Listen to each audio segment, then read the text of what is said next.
Did you know the first anime might not actually be the first? Most people think anime started much later, but the truth goes back over 100 years. And what you're about to see is nothing like modern anime. To understand the first anime, we need to go back to early 1900s Japan. The world was changing fast. Cinema itself had only just been invented. There were no studios, no large productions, and no standard techniques. Everything was experimental. Artists were simply trying to make drawings move, frame, by hand. Because of that, many early works were lost, forgotten, or never recorded properly. But one small piece survived. It's called Katsudō Shashin. Believed to have been created around 1907, this animation is only a few seconds long. It shows a boy writing Japanese characters on a wall, then turning toward the viewer and removing his hat. No story, no sound, no complex motion, just a simple loop. But don't let its simplicity fool you.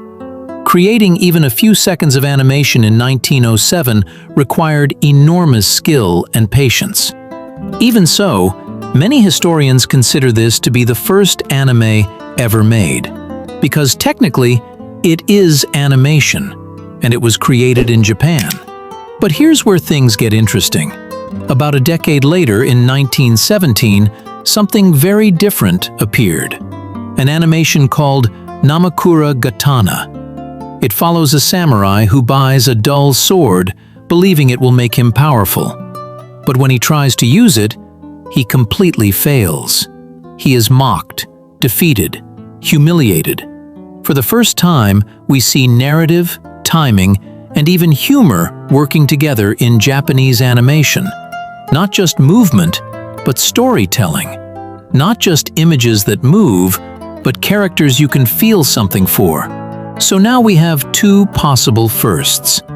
Katsudō Shashin represents the beginning, the spark, the moment someone first asked, "Can drawings move?"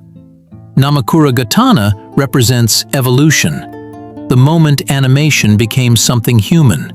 Because anime was never just about moving images, it was always about connecting with people. So what really was the first anime? Was it the first movement or the first story? Either way, anime didn't begin as a global industry. It started small, just a few seconds of motion, drawn by hand, frame, by someone whose name we almost forgot. And what came next would change everything.